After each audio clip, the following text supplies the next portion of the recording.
nous nous engageons en faveur d'une toute autre politique. La réalité un jour pourrait peut-être dépasser la fiction. Je dis stop. La réalité est comme souvent nuancée.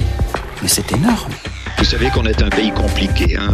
Un grand pouvoir implique de grandes responsabilités. Politique, fiction. Bertrand Haine et Baptiste Tupin. Et si les francophones devaient subvenir à leurs besoins, si la Flandre décidait de couper les flux financiers vers Bruxelles et la Wallonie?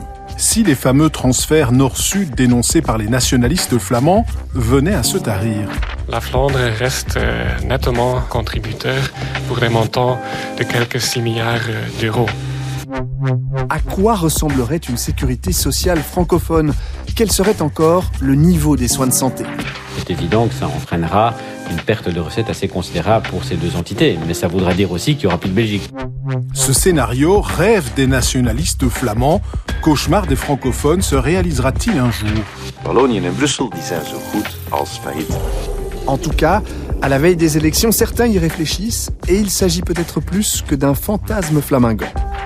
Ce serait irresponsable de ne pas envisager le scénario du pire. Bienvenue dans Politique Fiction. Et si la fiction devenait réalité? Bonjour à toutes et à tous, salut Bertrand. Salut Baptiste, et comme chaque semaine, nous explorons une nouvelle hypothèse politique. Nous supposons, nous extrapolons, nous anticipons l'avenir. Ouais, se projeter dans un autre possible pour appréhender la politique belge avec un regard différent. Et cette semaine, on s'attaque à un gros chapitre de ce roman politique belge, le nerf de la guerre, la mère de toutes les batailles communautaires. Cette bataille au XXIe siècle, ce n'est plus celle de la langue, c'est celle de l'argent, des flux financiers qui, à travers le système de l'impôt, va de la Flandre vers la Wallonie et Bruxelles. Alors Baptiste, c'est toi qui t'es penché sur ce sujet cette semaine. Tu as rencontré des personnes qui ont travaillé sur ces transferts, tu t'es plongé dans les études là-dessus. Pourquoi traiter de ce sujet aujourd'hui à la veille des élections? Parce qu'on l'a déjà dit lors d'épisodes précédents, aux prochaines élections, on verra probablement une poussée des voix nationalistes, indépendantistes flamandes, avec la N-VA et le Vlaams Belang, ce qui mènerait inévitablement à une forte pression pour plus d'autonomie flamande. L'exigence flamande de voir les transferts financiers diminuer risque de se retrouver à l'agenda politique des prochains mois. Les transferts sont en tout cas toujours présenté comme l'un des gros mots économiques belges dans la rhétorique nationaliste. Je vous propose d'écouter un extrait d'une vidéo YouTube de la campagne de la N-VA. C'est Bart de Wever qui s'exprime. La solidarité est nécessaire pour les plus fragiles, mais cela doit rester équitable pour ceux qui la financent par leur travail. En Belgique, cette limite est clairement et largement dépassée. La solidarité est à sens unique. Les Flamands sont ceux qui travaillent le plus. Les travailleurs flamands paient la sécurité sociale, tandis qu'en Wallonie et à Bruxelles, les chômeurs profitent de ces avantages. C'est une situation qu'on ne peut plus se permettre.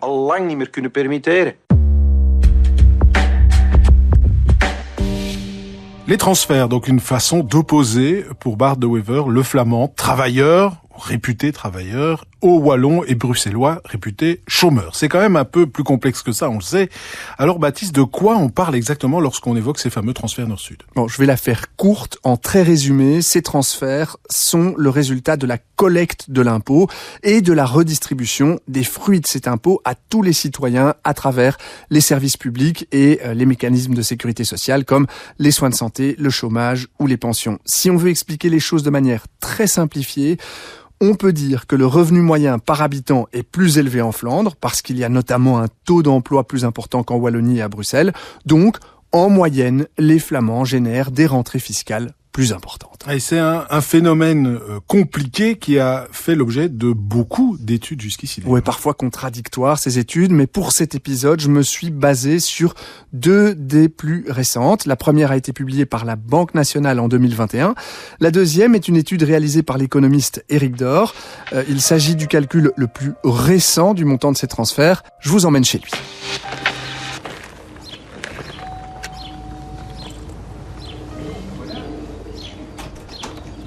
Bonjour. Bonjour monsieur, soyez le bienvenu. Éric Dor, directeur des études économiques à l'IESEG School of Management, une école de gestion à Paris et Lille. globalement, il y a un flux de solidarité de 8 milliards d'euros annuels qui part de la Flandre, qui va vers la Wallonie pour 7,3 milliards, vers Bruxelles pour 600 millions.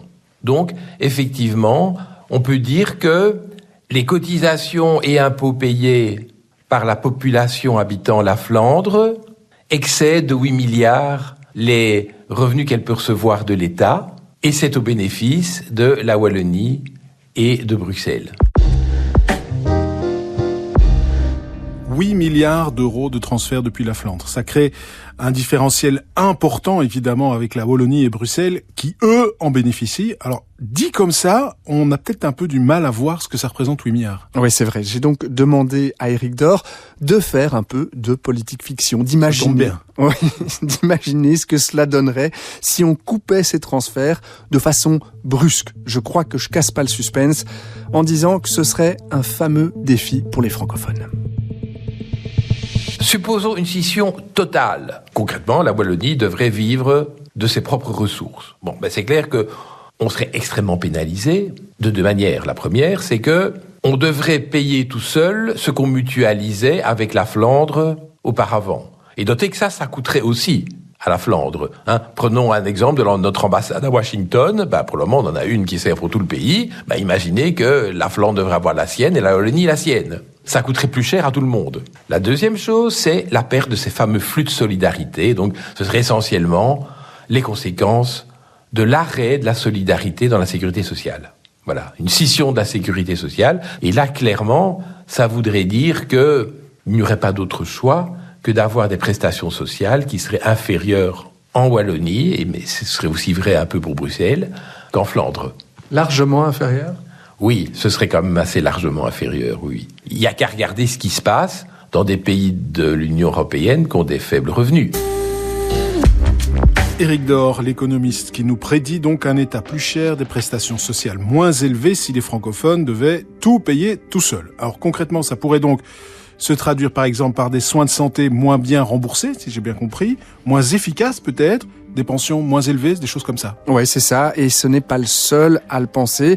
J'ai aussi proposé le même exercice de politique fiction à un spécialiste du financement des soins de santé, François Pearl, conseiller stratégique chez Solidaris. Pour lui, la fin des transferts, c'est aussi la fin de l'État belge. Bonjour.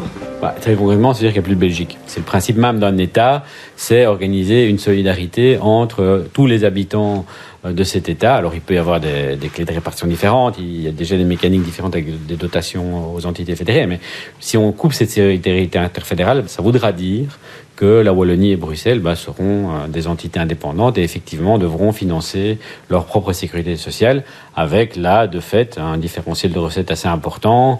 Je pense qu'il y avait une étude qui chiffrait environ le différentiel à 20 ou 25%. C'est-à-dire qu'il y aurait probablement une diminution des prestations sociales de l'ordre de 20 à 25%, si on s'en tient à des recettes équivalentes, ou en tout cas à une stabilisation des recettes. Maintenant, il peut se passer plein de choses, c'est-à-dire qu'aussi ça peut entraîner une dynamique vertueuse. On peut imaginer par exemple, c'est toujours difficile de construire des scénarios, mais que la Wallonie indépendante deviendrait subitement une terre d'accueil d'entreprises et aurait vraiment une véritable attractivité comme elle est en train de développer pour l'instant. Et donc c'est toujours très compliqué de tracer ce genre de scénario à paramètres constants.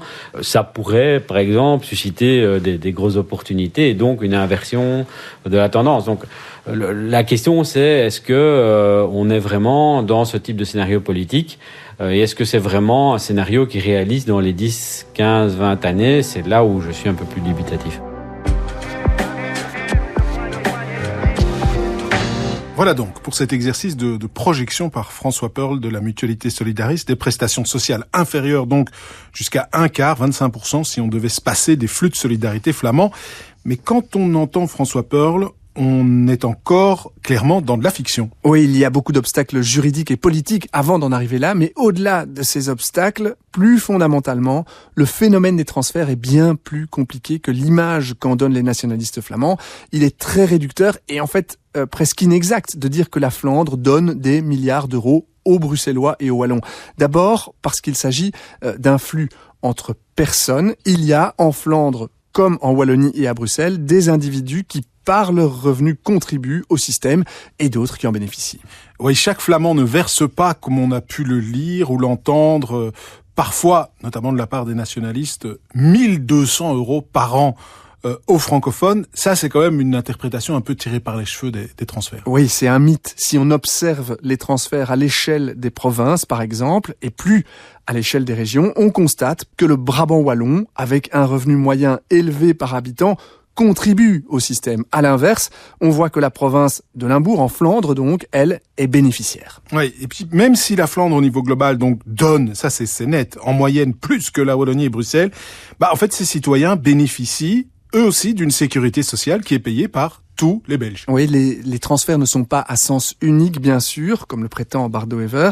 Les besoins flamands en sécurité sociale, les pensions, les soins de santé pèsent d'ailleurs de plus en plus lourd dans le budget belge. La faute au vieillissement de la population flamande. C'est ce qu'a démontré la Banque nationale à travers son étude de 2021. Stéphane Van Parijs est l'un des auteurs de cette étude. Dans l'évolution du temps, c'est vrai que le vieillissement en Flandre, ça passe un peu plus rapidement que dans les autres régions, ce qui veut dire que dans le temps, les transferts de la Flandre vers la Wallonie sont devenus un peu moins élevés. Pour être plus concret, en 2002, en termes de pensions et soins de santé ensemble, la contribution était encore neutre, donc disons que les Flamands recevaient autant que la moyenne nationale. En 2019, ces transferts reçus par la Flandre montaient jusqu'à 2 milliards d'euros. Donc il y a une différence en 20 années de 2 milliards d'euros de transferts. Mais il est important de noter que pour l'ensemble des recettes et dépenses, la Flandre reste nettement un contributeur pour des montants de quelques 6 milliards d'euros. Autre enseignement de cette étude publiée par la Banque nationale, qui nuance donc le phénomène, c'est que la Belgique est loin d'être une exception en matière de transfert. Les flux financiers qu'on constate depuis la Flandre sont même moins importants que des transferts dans d'autres pays entre certaines régions. C'est ce que démontre aussi l'étude de l'économiste Éric Dor. Prenez le cas de l'Allemagne, vous avez les régions de Hambourg ou de la Bavière qui sont extrêmement contributeurs nets pour le reste de l'Allemagne, pour un montant par habitant supérieur par habitant et par an de la Flandre. Mais la même chose se trouve en Espagne, où la région de Madrid est beaucoup plus contributrice nette par habitant que la Flandre. L'Île-de-France, chez nos voisins hexagonaux, est infiniment plus contributrice nette par habitant que ne l'est la Flandre. C'est quelque chose de logique, c'est inévitable. Mais on a envie de dire alors, quel est le problème en Belgique ? Le problème, c'est que c'est ce qu'on appelle la légitimité subjective de la solidarité. Quand on va dans les autres pays, quand on parle de ces transferts interrégionaux, les gens trouvent ça normal, parce qu'ils savent bien que forcément, il y a des régions plus riches, des régions moins riches, et que forcément, ça génère des transferts, des flux de solidarité. Et comme ce sont des gens qui se vivent en tant que nation globale, ça les dérange pas. Vous n'allez jamais voir un Parisien vraiment se plaindre du fait qu'il fait des contributions nettes pour les gens qui habitent Perpignan. Voilà, c'est une même nation. Le problème en Belgique, c'est que cette disparité coïncide avec une disparité culturelle, linguistique en l'occurrence. Et donc, malheureusement, certains habitants de Flandre peuvent estimer qu'être solidaire avec le Limbourg, c'est normal, mais pas avec Charleroi. Parce qu'ils ne se sentent pas vraiment faisant nation. Mais c'est ce problème de légitimité sur lequel on ne peut pas faire grand-chose. Vous ne pouvez pas forcer quelqu'un à se sentir ou pas solidaire avec quelqu'un d'autre. Donc, ce qui se passe, si on écoute Éric Dor, c'est que les transferts sont vécus comme moins légitimes en Belgique que dans beaucoup d'autres pays d'Europe. Et ça, en fait, ça date pas d'hier. Ah non, ça c'est le moins qu'on puisse dire. Ce sentiment est peut-être aussi vieux que la Belgique elle-même. J'en ai en tout cas retrouvé des traces très ancienne dans ce manifeste régionaliste que tu connais, Bertrand, la fameuse lettre au roi de Jules d'Estrées. On connaît surtout le début. Sire, il n'y a plus de Belges. C'est vrai qu'on connaît moins la suite. Enfin, je l'ai lu à l'époque. C'est donc cette fameuse lettre de l'avocat et député socialiste wallon au roi, Jules d'Estrées, et ça date de 1912. Oui, et dans la suite justement de cette lettre, on parle du côté illégitime des transferts. Pour que cet État politique, formé de deux peuples distincts, puisse poursuivre harmonieusement ses destinées vers une prospérité commune, il faut qu'aucun de ces deux peuples ne soit lésé ou ne puisse se croire lésé au profit de l'autre. Équilibre que votre charge vous confie à réaliser, équilibre difficile et délicat, mais qui est la condition même de l'unité et de l'avenir de votre royaume. C'est vrai que quand on entend ces mots de Jules d'Estrées, on se dit qu'il a été visionnaire en 1912, en tout cas sur ce point-là, parce que la lettre est très longue et qu'il y a pas mal de choses dedans. Oui, très datée sur certains aspects. Mais là-dessus, il faut que personne ne se sente lésé pour que le royaume continue. On peut dire qu'il a raison.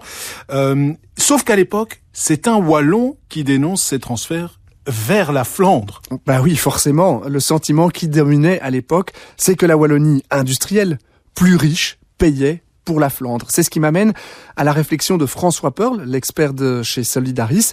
Si les transferts sont remis en cause aujourd'hui par les nationalistes flamands, c'est aussi parce que la Flandre est plus riche, ce qui attise une envie de sécession. On écoute François Pearl. Il y a une analyse, c'est un philosophe allemand qui s'appelle Peter Sloterdijk qui avait analysé ça, qui s'appelle la sécession des riches, qui montrait que au plus une région, ou au plus un pays, ou au plus une communauté était riche, au moins elle était encline à partager. Et donc il y a un phénomène très clairement d'autonomisation politique qui consiste à dire que nous sommes les seuls responsables de notre bonne croissance économique et de notre richesse. Pourquoi devrait-on la partager ? Mais on sent ces débats aussi, parfois, quand on regarde un peu les analyses flamandes, entre provinces flamandes. C'est-à-dire que parfois, quand on regarde les choses, on creuse un peu. Entre la Flandre occidentale et le Limbourg, il y a des disparités quand même assez conséquentes. Et là, on se rend compte peut-être qu'un jour, il y aura un sécessionnisme de la Flandre occidentale qui a une richesse insolente, où on se dira, mais pourquoi est-ce qu'on doit payer pour le Limbourg alors que on est tellement riche. Et puis au sein, donc voilà, c'est un processus qui n'en finit pas et qui est excessivement délétère. Ouais, on se dit à l'écouter, François Pearl, qu'on a plutôt intérêt à étudier sérieusement ce scénario côté francophone. Oui, c'est le cas d'ailleurs. Enfin, en tout cas, dans certains partis, les états-majors de certains de ces partis se préparent à un sérieux bras de fer communautaire après le 9 juin. Et à ce titre, il est intéressant d'écouter la vision de François Pearl. Pourquoi ? Parce qu'en plus d'être un fin connaisseur des soins de santé, François Pearl travaille aussi au sein de l'IEV. Oui, donc l'IEV, c'est l'Institut Émile Van der Velde, le service d'études du Parti socialiste. Donc si une réforme de l'État devait être négociée entre PS et NVA, c'est peut-être bien lui qu'on vient d'entendre, François Pearl, qui serait autour de la table quand on parlera soins de santé. Effectivement, et il m'a confié à quoi ressemblerait la contre-proposition qui serait formulée si les nationalistes flamands venaient avec une exigence de scission totale ou partielle des soins de santé. On l'écoute. Évidemment, on y pense. Alors, on y pense dans un autre cadre. On y pense dans un cadre où on essaie de regarder qu'est-ce qui, dans le contexte actuel, notamment en soins de santé, peut permettre de rapprocher la décision du patient. Pourquoi ? Parce que nous, ce qu'on défend chez Solidaris et dans les autres mutualités aussi, c'est l'idée non pas d'un besoin de régionalisation, mais probablement d'un besoin de décentralisation, ce qui sont deux choses assez différentes. C'est des processus qui sont lancés. À Bruxelles, en Wallonie, on est en train de construire ce qu'on appelle des zones de soins, des bassins de soins, qui deviennent un peu des unités de politique de santé publique qui se rapprochent du citoyen et qui trouvent un écho au niveau fédéral, puisque au niveau fédéral, l'INAMI s'apprête à lancer des conventions de ce qu'on appelle les soins intégrés, qui sont en fait des îlots de politique de santé où l'INAMI conclut des conventions avec les entités fédérées, avec des politiques différenciées, mais avec un financement fédéral et des cofinancements régionaux. Et donc c'est plus sur cette piste-là qu'on est, c'est-à-dire une espèce de gestion, alors je peux utiliser le terme confédéral parce que c'est pas fédéral, mais plus une espèce de co-gestion ou une espèce de gestion concertée des soins de santé avec des possibilités d'approche différenciées selon les régions, pas pour le plaisir de scinder des politiques. C'est par exemple dire, si on se rend compte qu'une maladie comme le diabète a une prévalence plus importante sur la Wallonie, en Wallonie, on peut conclure avec l'INAMI des conventions peut-être plus centrées sur ces problématiques-là, là où la Flandre choisira d'autres priorités. Ça, c'est une piste qui apparaît à ce stade comme un horizon politique probablement plus réaliste qu'une scission définitive de soins de santé. C'est peut-être ça la piste qui va permettre de concilier les attentes de chacun et de dire on aimerait bien être au niveau régional plus associé aux grandes décisions en matière de santé. Alors, on va essayer de résumer tout ça, il y a beaucoup de choses. Alors, c'est technique, mais c'est important, parce que c'est sans doute un scénario dont on va reparler. Oui, donc François Pearl évoque des politiques de soins différenciées par bassin de soins au niveau régional, avec des budgets adaptés à ces politiques. C'est donc une forme de responsabilisation des régions, comme le souhaitent les nationalistes flamands, tout en conservant un financement fédéral, une solidarité entre le Nord et le Sud pour rencontrer ce qui est plus une demande francophone. Oui, voilà. Ça va pas simplifier les choses, sans doute, pour comprendre mieux la Belgique de demain. Donc, à ce stade, il s'agit que d'un scénario, c'est une proposition socialiste, mais on voit déjà comment les décisions pourraient se rapprocher entre régions. Cela dit, ça changerait rien ou pas grand-chose au principe des transferts. Ils existeraient toujours. Peut-être que ça les réduirait. C'est ça l'ambition, en tout cas côté flamand. Alors là-dessus, on arrive à la fin de cette émission. Baptiste, c'est l'heure de faire le point. Qu'est-ce qui t'a marqué dans ces différents entretiens ? Mais pour moi, c'est cette espèce de paradoxe, le fait qu'on n'arrête pas de dire que les transferts flamands ne s'arrêteront pas de sitôt, que c'est de la pure fiction que de penser qu'on y mettra fin, mais qu'en même temps, c'est une lame de fond, que rien ne semble arrêter, comme une petite musique de fond, quelque chose qui est présent sans l'être tout à fait. Oui, moi ce qui m'a marqué, notamment en écoutant François Pearl au Parti Socialiste, c'est que voilà, il en parle, on lui pose le temps, le micro, il en parle, mais ça fait pas partie du programme des socialistes. Personne n'avance avec ses idées publiquement. Non, c'est pas dire que c'est un tabou, mais presque. Et j'ai l'impression que dans les autres partis, c'est aussi vrai. On en parle dans les coulisses, mais pas publiquement. Et j'ai même l'impression que pas grand monde n'y réfléchit et ne s'y prépare vraiment. Tout à fait. Et j'ajouterais, ce sera sans doute le mot de la fin, que ce scénario de la fin des transferts pourrait pourtant être un moteur de changement pour la Wallonie et Bruxelles. C'est pas parce que ces transferts existent partout, dans tous les pays du monde, qu'il ne faut pas s'attaquer aux faiblesses francophones. Ça, c'est en tout cas la thèse de l'économiste Éric Dor et de l'économiste Stéphane Van Parijs de la Banque nationale. Il n'y a rien d'extraordinaire en Belgique, ce qui ne veut pas dire qu'on ne peut rien changer et que, par exemple, si le taux d'emploi augmenterait en Wallonie et à Bruxelles, ce serait très bien pour toute l'économie et ça ferait que les transferts diminueraient de la Flandre vers ces autres régions, mais seulement pour des bonnes raisons et pas pour des raisons communautaires. Il faut redresser la Wallonie avant tout, plutôt que pour faire plaisir à la Flandre ou je ne sais qui, pour nous. Ces transferts, ils sont le symptôme de quelque chose de profond qui est une partie de la Wallonie qui est insuffisamment productive et qui c'est donc au détriment de ses habitants. Personne ne dit qu'il y a des recettes toute simple qu'il n'y a qu'à appliquer. Ce serait irresponsable de ne pas envisager le scénario du pire. Voilà, comme quoi se projeter, faire de la politique fiction, cela peut être utile, voire nécessaire dans ce cas-ci. Oui, on peut pas s'en passer, faire de la politique fiction, imaginer ce que serait demain. On poursuit la semaine prochaine avec un autre, et si, une nouvelle hypothèse pour explorer la politique belge autrement.